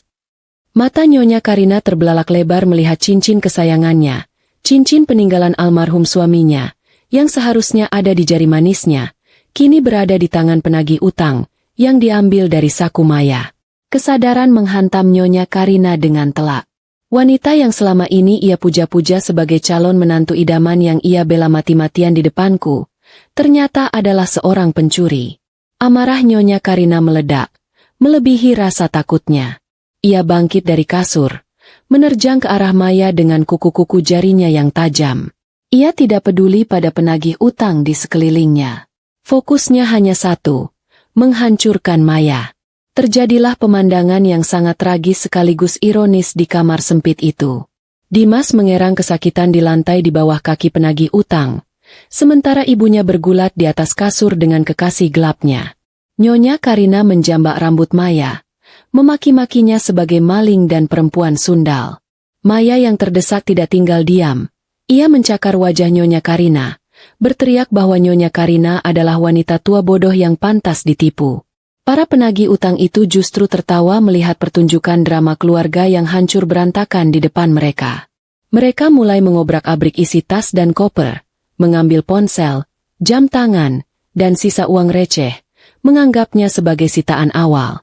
Kekacauan itu mencapai puncaknya ketika terdengar suara sirine mobil polisi yang meraung-raung mendekat dan berhenti tepat di depan motel. Para penagih utang itu saling pandang. Wajah mereka berubah panik. Dengan tergesa-gesa, mereka meludahi Dimas sekali lagi, menendang koper ke sembarang arah, lalu berlarian kabur lewat pintu belakang motel, meninggalkan Dimas, Nyonya Karina, dan Maya yang babak belur. Dimas, dengan sisa kesadarannya, merasakan secercah harapan. Ia mengira polisi datang karena ada tetangga motel yang melapor tentang keributan penagih utang tadi. Ia berpikir polisi akan menyelamatkannya, membawanya ke rumah sakit, dan melindunginya. Ia berusaha bangkit, merangkak menuju pintu dengan wajah lebam dan bibir pecah berdarah. Saat dua orang petugas berseragam coklat muncul di ambang pintu, Dimas mengangkat tangannya yang gemetar, tersenyum lemah, dan berkata lirih, "Tolong saya, Pak. Mereka mau membunuh saya." Namun, petugas polisi itu tidak membalas senyumnya. Wajah mereka dingin, tegas, dan tanpa empati. Salah satu petugas mengeluarkan secari kertas resmi dan sepasang borgol perak yang berkilau tertimpa cahaya pagi. Petugas itu membacakan kalimat yang menghancurkan sisa harapan Dimas menjadi debu. Saudara Dimas, kami dari kepolisian. Anda ditangkap atas dugaan tindak pidana kekerasan dalam rumah tangga, KDRT, terhadap istri Anda, Saudari Risa, sesuai dengan laporan yang masuk dan bukti visum serta video yang beredar di media sosial. Dimas ternganga. Otaknya gagal memproses informasi itu. Bukan penyelamatan yang ia dapatkan, melainkan jeruji besi. Di belakangnya, Nyonya Karina yang wajahnya penuh goresan kuku Maya menatap polisi dengan horor. Maya yang duduk di pojok kamar sambil memegangi rambutnya yang rontok juga ikut pucat. Polisi lain masuk dan berkata bahwa Nyonya Karina dan Maya juga harus ikut ke kantor polisi untuk dimintai keterangan sebagai saksi mata dan atas dugaan persekongkolan.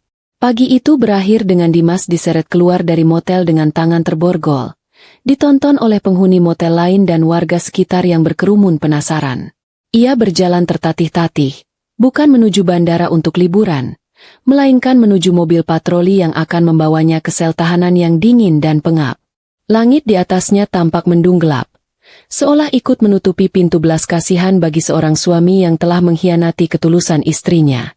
Sementara itu, aku, di kabin pesawat yang nyaman, menerima notifikasi dari tim hukumku. Laporan KDRT telah diproses. Penangkapan berhasil. Aku menutup mataku, menikmati hembusan udara dingin dari AC pesawat. Ini bukan lagi soal dendam. Ini soal keadilan. Waktu bergulir lambat bagaikan tetesan air di dalam gua yang sunyi. 3 bulan telah berlalu sejak insiden di bandara dan penangkapan di motel kumuh itu. Hari ini adalah hari persidangan, dan aku tahu ini akan menjadi momen di mana keadilan bertemu dengan karma. Aku sudah kembali dari Zurich, tetapi kali ini, aku tidak datang untuk memohon. Aku datang sebagai pemenang. Ruang sidang Pengadilan Negeri Jakarta Selatan terasa begitu dingin. Pendingin ruangan berdengung monoton, menyebarkan aroma disinfektan dan ketegangan yang menyesakkan dada. Aku melihat Dimas duduk di kursi pesakitan, mengenakan rompi tahanan berwarna oranye cerah yang sangat kontras dengan kulitnya yang kini kusam dan tubuhnya yang kurus kering. Rambutnya dicukur cepak ala kadarnya. Wajahnya tirus, menunjukkan betapa buruknya kualitas tidurnya di balik jeruji besi. Aku, di sisi lain, melangkah masuk didampingi oleh tim pengacara papan atas, tampak memukau dalam setelan blazer formal berwarna biru gelap. Penampilanku sangat berbeda dengan wanita berwajah lebam di bandara 3 bulan lalu. Wajahku bersinar sehat, memancarkan aura wanita sukses yang telah menemukan kembali kekuatan dirinya. Aku berjalan dengan punggung tegak, duduk di kursi saksi korban dengan anggun, menatap lurus ke depan, seolah kursi kayu pengadilan itu adalah singgasana yang memang seharusnya kududuki.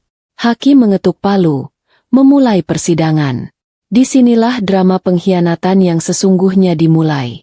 Sebuah pertunjukan di mana tikus-tikus yang terpojok akan saling menggigit demi menyelamatkan diri sendiri. Saksi pertama yang dipanggil adalah Nyonya Karina. Wanita tua itu berjalan tertatih-tatih menuju kursi saksi. Ia tampak jauh lebih tua dari usianya. Rambutnya yang memutih tidak lagi disemir, dan pakaiannya lusuh. Ketika jaksa penuntut umum bertanya tentang kejadian penamparan di bandara dan apakah ia mengetahui perilaku kasar anaknya selama ini, Nyonya Karina melakukan manuver yang membuat hati Dimas hancur berkeping-keping. Dengan air mata palsu yang mengalir deras, Nyonya Karina bersaksi di bawah sumpah. Ia mengatakan bahwa dirinya hanyalah seorang ibu tua yang lemah dan tidak tahu apa-apa. Ia mengklaim bahwa Dimaslah yang selama ini memaksanya untuk membenci aku. Saya takut pada anak saya, Pak Hakim. Ratap Nyonya Karina dengan suara bergetar yang dibuat sedramatis mungkin. Dimas itu temperamental. Kalau saya tidak menuruti kemauannya untuk memusuhi Risa, dia akan membentak saya. Saya sebenarnya sayang sama Risa, tapi saya diancam oleh Dimas. Saya dipaksa ikut ke bandara, dipaksa ikut memaki Risa. Saya ini korban anak durhaka, Pak Hakim. Dimas terbelalak menatap ibunya. Ia ingin berteriak menyangkal semua kebohongan itu. Ia ingin mengingatkan ibunya bahwa ibunyalah yang selalu berbisik di telinganya bahwa aku pelit, bahwa istri harus tunduk, bahwa uangku adalah hak mereka. Namun, pengacaranya menahan bahu Dimas, menyuruhnya diam. Dimas merasakan sakit yang lebih perih daripada pukulan penagih utang.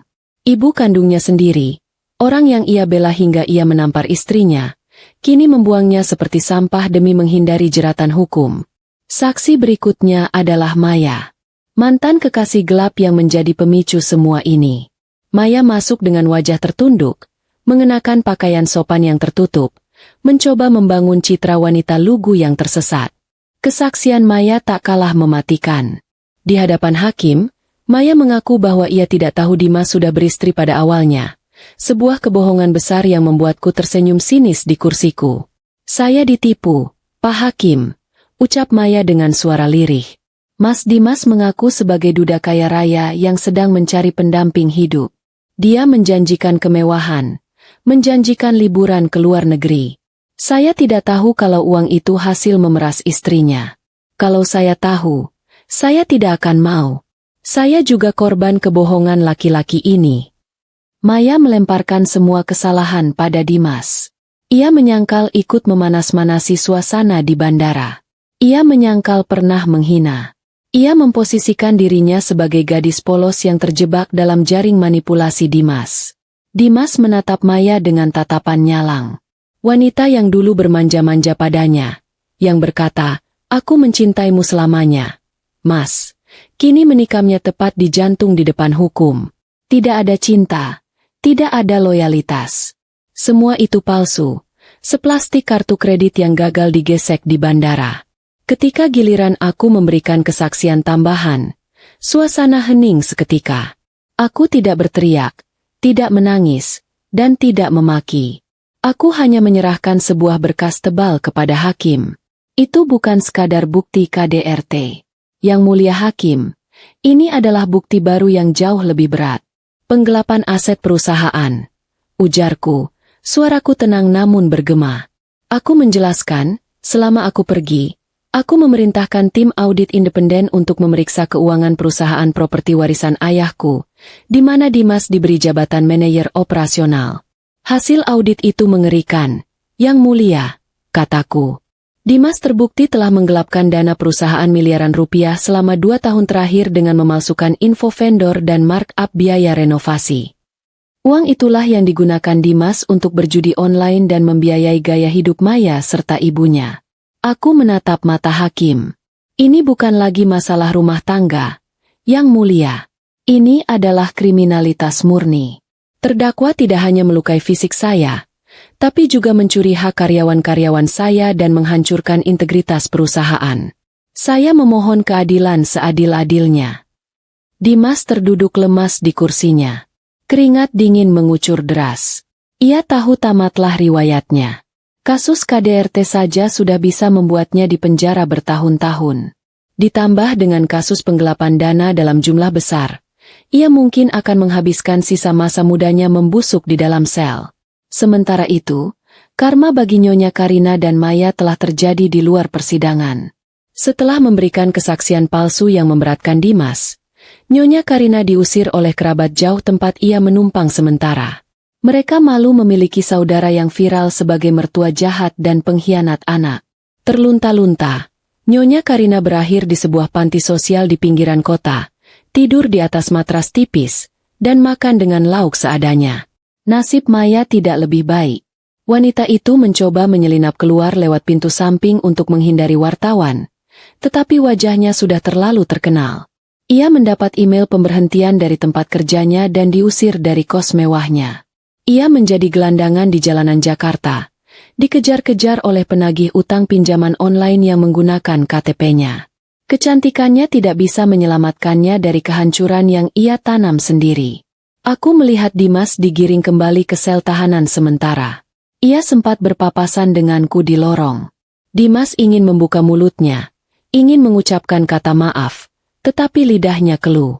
Aku hanya berhenti sejenak, hanya 1 meter darinya.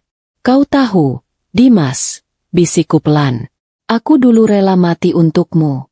Tapi sekarang, melihatmu dikhianati oleh ibu dan selingkuhanmu sendiri, aku sadar hukuman terberatmu bukan penjara. Aku menatapnya dalam-dalam. Hukuman terberatmu adalah hidup dengan kesadaran bahwa kau membuang satu-satunya orang yang tulus mencintaimu, demi orang-orang yang bahkan tidak sudi melihat wajahmu saat kau susah. Selamat menikmati kesepianmu. Aku berlalu pergi. Langkah hak tinggi sepatuku menggema, menjauh, meninggalkan Dimas yang berdiri mematung dengan air mata penyesalan yang akhirnya tumpah. Air mata yang sudah tidak ada harganya lagi. Ruang sidang utama Pengadilan Negeri Jakarta Selatan kembali hening, tetapi kali ini keheningan itu terasa jauh lebih berat dan menekan. Aku merasakan oksigen di dalam ruangan seolah tersedot habis oleh ketegangan yang memuncak. Hakim ketua membetulkan letak jubah hitamnya sebelum membacakan lembaran putusan yang ada di hadapannya. Dimas duduk di kursi terdakwa dengan tubuh yang semakin membungkuk. Keringat dingin membasahi punggungnya hingga tembus ke rompi tahanan oranye yang ia kenakan. Aku duduk di barisan depan dengan tenang, menatap lurus ke arah hakim tanpa ekspresi berarti, seolah aku sedang menyaksikan pembacaan laporan bisnis yang membosankan, bukan nasib mantan suamiku. Suara hakim memecah kesunyian, membacakan vonis dengan intonasi datar namun tegas yang menggema ke seluruh penjuru ruangan.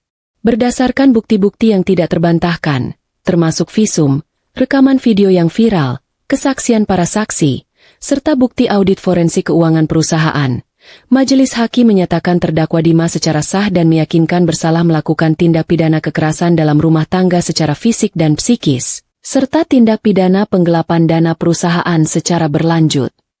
Hakim menjatuhkan hukuman pidana penjara selama 12 tahun, ditambah kewajiban membayar denda dan ganti rugi kepada perusahaan sebesar miliaran rupiah. Jika tidak dibayar, maka aset pribadi terdakwa akan disita negara dan masa hukuman akan ditambah. Palu diketuk 3 kali. Tok, tok, tok. Suara itu terdengar seperti dentang lonceng kematian bagi masa depan Dimas. Kakinya lemas seketika. Ia nyaris merosot dari kursinya jika tidak ditahan oleh petugas yang berdiri di sampingnya. 12 tahun. Usianya akan habis di balik jeruji besi. Ia akan keluar sebagai pria tua yang tidak punya apa-apa, tidak ada harta, tidak ada karir, dan tidak ada keluarga. Vonis itu juga mencakup penyitaan seluruh aset yang tersisa atas nama Dimas, mobil kreditan yang belum lunas, motor sport yang ia banggakan, hingga isi rekening pribadinya yang sudah kosong. Dimas resmi dimiskinkan secara total dan legal.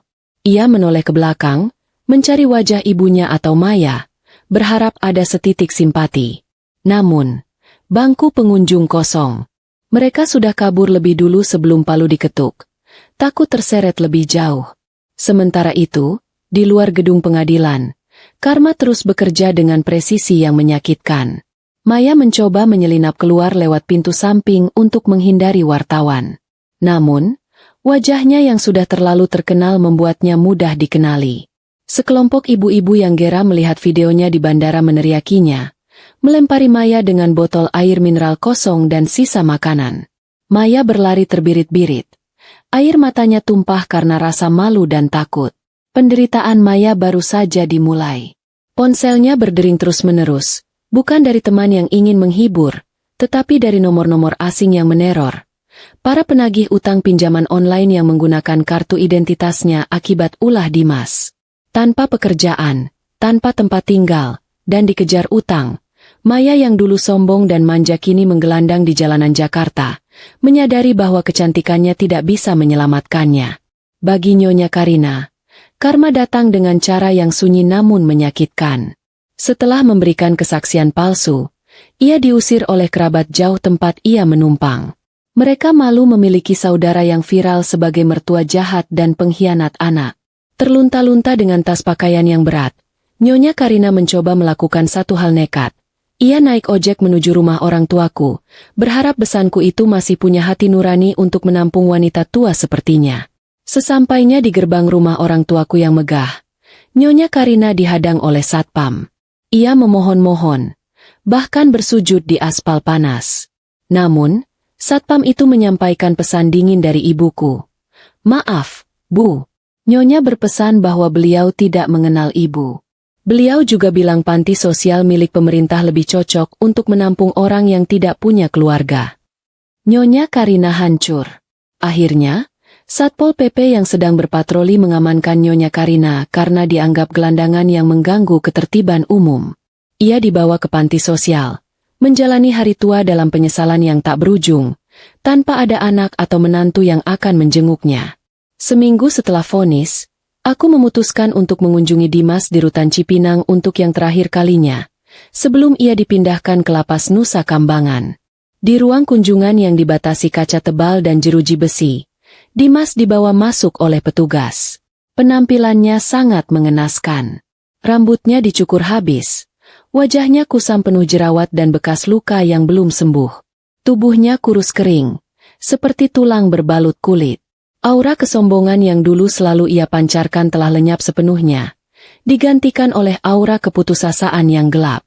Ketika melihatku duduk di seberang meja dengan penampilan yang begitu bercahaya, bersih, dan wangi, seorang wanita yang benar-benar bebas, Dimas menangis. Tangisannya pecah begitu saja. Tangisan seorang pecundang yang menyadari betapa bodohnya ia melepaskan berlian demi menggenggam kotoran. Risa, maafkan Mas. Ris, Mas salah, Mas bodoh. Racau Dimas dengan suara serak. Tolong bantu Mas. Mas tidak kuat di sini. Makanannya basi. Mas dipukuli narapidana lain setiap malam. Tolong bicara pada pengacara. Ringankan hukuman Mas. Aku menatap Dimas dengan tatapan yang sulit diartikan. Bukan benci, bukan marah, melainkan tatapan kasihan. Seperti melihat seekor anjing sakit yang sekarat di pinggir jalan. Aku meletakkan sebuah amplop coklat di atas meja. Aku datang bukan untuk mendengarkan janjimu yang tidak berharga itu, Dimas. Kataku dengan suara lembut namun tegas. Aku datang untuk menyerahkan salinan akta cerai kita. Pengadilan agama sudah mengabulkan gugatanku kemarin. Kita sudah sah bercerai secara negara dan agama. Tidak ada lagi hubungan di antara kita. Dimas menggeleng-gelengkan kepalanya histeris, menolak menyentuh amplop itu. Tidak, Riz. Jangan tinggalkan Mas. Siapa yang akan mengurus Mas? Ibu sudah tidak ada kabar. Maya menghilang. Cuma kamu yang Mas punya. Aku tersenyum tipis. Sebuah senyuman yang menyeratkan pelepasan beban yang luar biasa. Itulah intinya. Dimas, kamu sendirian sekarang. Karena pilihanmu sendiri. Kamu membuang istri yang tulus. Kamu memanfaatkan ibu yang serakah. Dan kamu berselingkuh dengan wanita yang materialistis. Sekarang nikmatilah hasil panen dari apa yang kamu tanam. Aku berdiri, merapikan blazerku. Aku menatap mata Dimas dalam-dalam untuk terakhir kalinya. Terima kasih, Dimas. Tamparan Nyonya Karina di bandara hari itu adalah hal terbaik yang pernah terjadi padaku. Rasa sakit itu membangunkanku dari tidur panjang. Tanpa tamparan itu, mungkin aku masih menjadi istri bodoh yang membiayai parasit sepertimu. Sekarang aku bebas. Aku berbalik dan berjalan menuju pintu keluar tanpa menoleh lagi. Meski Dimas berteriak-teriak memanggil namaku hingga suaranya habis dan diseret paksa oleh petugas kembali ke selnya yang gelap. Aku melangkah keluar dari gedung penjara, menghirup udara bebas dalam-dalam. Langit Jakarta yang biasanya abu-abu hari ini terlihat begitu biru dan cerah. Keadilan telah ditegakkan, karma telah terbayar lunas, dan buku lama telah kututup rapat-rapat. 6 bulan telah berlalu sejak badai kehidupan itu menghantam dan berlalu pergi. Kehidupanku telah berubah drastis, jauh lebih baik daripada yang pernah kubayangkan sebelumnya. Bisnis properti dan catering yang kukelola berkembang pesat. Tanpa adanya kebocoran dana yang dulu dilakukan Dimas, keuntungan perusahaan melonjak tajam. Aku menggunakan keuntungan itu untuk memperluas usahaku dan membuka yayasan amal bagi korban kekerasan dalam rumah tangga. Sebuah dedikasi nyata dari pengalaman pahitku. Pagi ini, aku sedang membantu ibuku merapikan syal rajut ke dalam tas tangan. Ayahku sibuk mengecek paspor dan tiket sambil bersenandung kecil. Hari ini, kami akan berangkat ke Eropa untuk liburan musim semi selama 3 minggu. Ini adalah perjalanan yang sudah lama kuimpikan. Membawa kedua orang tuaku keliling dunia dengan uang hasil kerja kerasku sendiri. Di dalam pesawat kelas utama maskapai bintang 5, aku duduk nyaman. Ayah dan ibuku duduk di kursi seberang lorong. antusias memencet-mencet tombol fitur kursi canggih itu seperti anak kecil. Aku memandang mereka dengan mata berkaca-kaca karena bahagia. Inilah kebahagiaan yang sesungguhnya. Aku iseng menyalakan layar televisi di hadapanku untuk mencari hiburan. Aku memindahkan saluran ke kanal berita nasional. Tiba-tiba, sebuah tayangan berita menarik perhatianku. Judul berita itu tertulis besar di layar. Pemindahan narapidana kelas kakap ke lapas Nusa Kambangan. Di antara barisan narapidana berwajah garang, terselip satu sosok pria kurus kering dengan kepala plontos dan wajah cekung. Itu Dimas. Ia terlihat sangat tua dan rapuh, berjalan pincang karena kakinya diseret rantai besi. Wajahnya kotor, matanya kosong menatap tanah, seolah jiwa di dalam tubuh itu sudah mati. Narator berita menyebutkan bahwa Dimas dipindahkan karena terlibat perkelahian utang piutang di rutan sebelumnya. Di sudut layar yang lain, sekilas terlihat cuplikan berita tentang penertiban gelandangan di mana wajah Nyonya Karina terlihat sedang duduk melamun di teras panti sosial, dan foto buronan kasus penipuan pinjaman online yang menampilkan wajah Maya. Aku menatap layar itu selama beberapa detik. Tidak ada senyum kemenangan yang jahat. Tidak ada rasa puas yang berlebihan. Yang ada hanyalah sebuah perasaan netral. Sebuah penerimaan bahwa hukum tabur tuai itu nyata dan absolut. Dimas, Nyonya Karina, dan Maya kini hanyalah serpihan berita kriminal di televisi, orang asing yang tidak lagi relevan dalam hidupku. Dengan gerakan perlahan dan anggun, aku menekan tombol daya pada kendali jarak jauh. Layar TV menjadi hitam, memadamkan wajah-wajah masa lalu itu selamanya. Aku kemudian menoleh ke jendela pesawat. Mesin pesawat menderu bertenaga, mengangkat burung besi raksasa itu meninggalkan aspal panas Jakarta, menembus awan putih menuju langit biru yang tak berbatas. "Risa, kamu mau pesan makan apa nanti?" tanya ibu dari seberang lorong. Aku menoleh dan tersenyum lebar. Senyum paling tulus yang pernah kumiliki.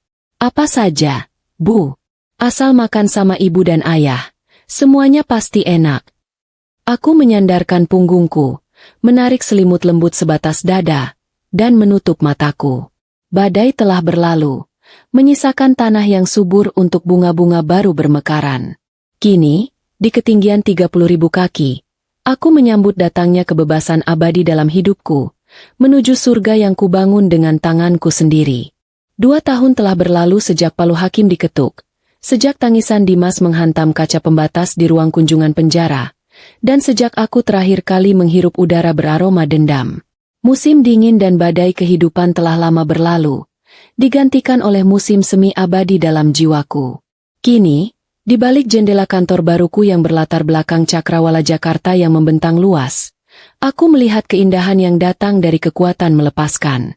Bisnis properti dan catering yang kurintis berkembang pesat, tumbuh menjadi kerajaan yang jauh lebih besar dan lebih stabil tanpa adanya parasit keuangan.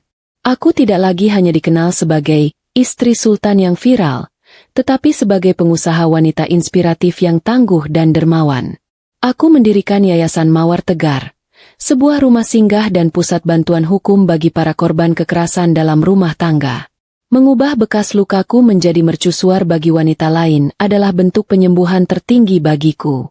Pagi ini, aku meminum teh herbal hangat di ruang kerjaku, meninjau laporan keuntungan kuartal yang melampaui target. Keuntungan ini terasa murni, bebas dari noda manipulasi dan pengkhianatan. Aku merasakan kedamaian yang belum pernah kurasakan selama 5 tahun pernikahan hambar itu. Pikiranku tidak lagi dipenuhi skenario pembalasan, melainkan rencana ekspansi ke luar kota. Tiba-tiba, pandanganku tertuju pada sebuah berita kecil di sudut kanan bawah tabletku. Berita itu membahas kondisi lapas Nusa Kambangan, tempat para narapidana kasus berat menjalani hukuman isolasi. Salah satu paragraf menyebutkan, seorang narapidana kasus penggelapan dan KDRT bernama Dimas dikabarkan mengalami depresi berat dan dipindahkan ke sel isolasi karena mencoba bunuh diri. Aku membaca nama itu. Dimas. Tidak ada lonjakan emosi. Tidak ada rasa kemenangan yang meluap. Hanya ada rasa iba yang dingin, seperti menyaksikan akhir tragis dari karakter fiksi yang bodoh. Ia bukan lagi bagian dari hidupku. Ia hanyalah sebuah statistik kriminal. Aku menutup tablet itu, tidak ingin mengotori hari bahagiaku dengan kesengsaraan yang ia ciptakan sendiri. Namun, Karma tampaknya belum selesai menyampaikan pesan. Aku membuka sebuah pesan dari pengacaraku mengenai pengajuan aset Dimas yang disita untuk menutupi denda ganti rugi. Dalam pesan itu, pengacaraku menyertakan sepotong informasi tambahan. Nyonya Karina, setelah beberapa kali kabur dari panti sosial dan mencoba kembali ke lingkungan lamanya, akhirnya ditangkap kembali. Ia sempat mencoba mencari perhatianku atau orang tuaku, tetapi gerbang rumahku selalu tertutup rapat. Dia kini ditempatkan di panti sosial dengan pengawasan ketat. Tidak bisa lagi sesumbar tentang anak atau hartanya. Bahkan, para penghuni panti lainnya menjauhi dia karena reputasinya sebagai mertua Dajjal sudah menyebar hingga ke sana. Aku membayangkan Nyonya Karina, yang selalu haus akan gengsi, kini dipaksa hidup tanpa kehormatan sosial sedikitpun, hukuman yang jauh lebih menyakitkan daripada kemiskinan itu sendiri. Itu adalah ironi yang lucu, melihat bagaimana wanita yang mendambakan kehidupan ratu harus berakhir di tempat tidur matras tipis. Lalu ada Maya. Pengacaraku menyebutkan, Maya sempat mencoba bekerja lagi, tetapi jejak digitalnya sebagai pelakor viral membuatnya dipecat berulang kali. Kasus utang pinjaman online Dimas yang menggunakan KTP-nya juga terus memburunya. Terakhir kali terdeteksi, Maya meninggalkan Jakarta dan mencoba hidup berpindah-pindah. Ia hidup dalam ketakutan, tidak bisa menggunakan media sosial, dan tidak bisa menikmati kecantikannya sebagai modal hidup. Seluruh hidupnya menjadi pelarian permanen, sebuah neraka tanpa tempat untuk bersembunyi. Aku menyadari, aku tidak perlu lagi melakukan apa-apa. Hukuman yang kuberikan hanyalah pembuka jalan. Hukuman sejati datang dari pilihan dan kebodohan mereka sendiri. Dimas kehilangan statusnya, Nyonya Karina kehilangan gengsinya, dan Maya kehilangan kebebasannya. Semuanya hilang, tanpa kemungkinan perbaikan. Aku menghela napas panjang, sebuah pelepasan terakhir dari masa lalu. Aku tidak membawa beban itu lagi. Aku melihat keluar jendela. Langit tampak cerah, seolah ikut merayakan kemenanganku. Permisi, Risa. Suara asisten pribadiku menginterupsi. Jadwal makan siang dengan Bapak Haris sudah siap. Beliau menunggu di ruang pertemuan. Bapak Haris adalah seorang arsitek ternama, seorang pria lajang yang kebetulan menjadi rekan bisnis baruku. Dia adalah pria yang sopan, santun, dan menghormati batasan, jauh berbeda dari Dimas. Aku tersenyum pada diriku sendiri di pantulan kaca. Aku tidak terburu-buru mencari pengganti Dimas, tetapi aku juga tidak menutup diri. Aku berdiri, merapikan pakaian kerjaku yang elegan. Aku meraih tas tanganku, melangkah keluar dari kantor menuju masa depan yang cerah. Aku tahu, kisahku sudah mencapai babak terakhir. Tidak ada lagi sisa-sisa pengkhianatan yang bisa menyentuhku. Aku telah menggunakan kehancuran itu sebagai pupuk, dan kini, aku mekar dengan indah, seluas langit biru di luar sana. Aku menaiki lift mewah, menuju pertemuan bisnis yang menjanjikan, meninggalkan 3 jiwa yang membusuk dalam kesunyian yang mereka ciptakan. Aku telah mengubah air mataku menjadi berlian, dan aku akan memastikan berlian itu bersinar selamanya. Aku berdiri di Terminal 3 Bandara Soekarno-Hatta, setahun penuh setelah pemindahan Dimas ke Pulau Penjara dan setahun penuh setelah aku meresmikan kebebasanku. Kali ini, aku tidak datang untuk liburan. Aku datang untuk sebuah perjalanan bisnis jangka panjang ke Eropa, didampingi oleh kedua orang tuaku yang tampak bangga dan bahagia. Udara di terminal terasa berbeda. Tidak ada lagi ketegangan. Tidak ada lagi keringat dingin. Kali ini, setiap sudut bandara memancarkan aroma kesuksesan yang kuraih dengan jerih payahku sendiri. Aku menggandeng tangan ibuku, berjalan dengan punggung tegak menuju loket keberangkatan kelas utama. Loket yang sama, tetapi dengan kartu prioritas yang jauh lebih tinggi dan lebih terhormat. Ayahku bercanda tentang betapa repotnya aku harus membawa 2 koper penuh dokumen untuk pertemuan di Zurich, dan ibuku menertawakan Dimas, yang kini hanya menjadi nama yang kusebut sebagai mantan suamiku. Mereka telah memproses rasa sakitku, dan kini, mereka merayakan kemenanganku. Saat kami berjalan, langkah kakiku tanpa sadar melambat ketika melewati titik pertemuan gate 2, tempat di mana drama paling memalukan dan paling transformatif dalam hidupku terjadi. Di sanalah, Nyonya Karina melayangkan tamparan, dan di sanalah, Dimas serta Maya tertawa. Aku berhenti sejenak. Aku melihat ke sudut itu. Di sana, seorang wanita sedang membungkuk merapikan barang bawaannya, dan di sebelahnya, seorang pria mengobrol dengan tenang. Tidak ada teriakan. Tidak ada air mata. Tidak ada darah. Tempat itu tampak biasa, sunyi, dan tidak berkesan. Aku menahan napas sejenak, mencoba mencari sisa-sisa rasa sakit yang dulu pernah merobek hatiku. Aku mencari sisa-sisa amarah yang dulu membakar jiwaku. Namun, yang kutemukan hanyalah kehampaan. Luka itu sudah sembuh total, hanya meninggalkan bekas pelajaran yang berharga. Masa lalu telah menjadi hantu yang kehilangan kekuatannya untuk menyakitiku. Aku tersenyum kecil pada memori itu, seolah menyapa bayangan diriku yang dulu rapuh. Tamparan Nyonya Karina, yang terasa seperti bencana saat itu, kini kusadari adalah hadiah terbesar yang pernah kuterima. Tanpa tamparan itu, aku mungkin masih menjadi istri bodoh, terperangkap dalam sangkar emas yang perlahan membunuh jiwaku. Aku mungkin masih membiayai Dimas dan keluarganya, menutup mata terhadap pengkhianatan demi mempertahankan citra keluarga yang sempurna. Risa, kenapa berhenti? Tanya ibuku, memecah lamunanku. Tidak apa-apa, Bu. Jawabku, suaraku kembali jernih dan kuat. Hanya memastikan bahwa aku telah meninggalkan semua sampah di sini. Aku menggandeng tangan kedua orang tuaku, melangkah mantap menjauhi titik itu. Kami melanjutkan perjalanan menuju loket. Kali ini, tidak ada drama kartu ditolak atau tiket dibatalkan. Petugas menyambut kami dengan sangat ramah, memberikan pelayanan terbaik, mengenali aku bukan lagi sebagai korban, tetapi sebagai pemilik kekayaan sejati. Beberapa jam kemudian, aku sudah duduk nyaman di kursi pesawat kelas utama.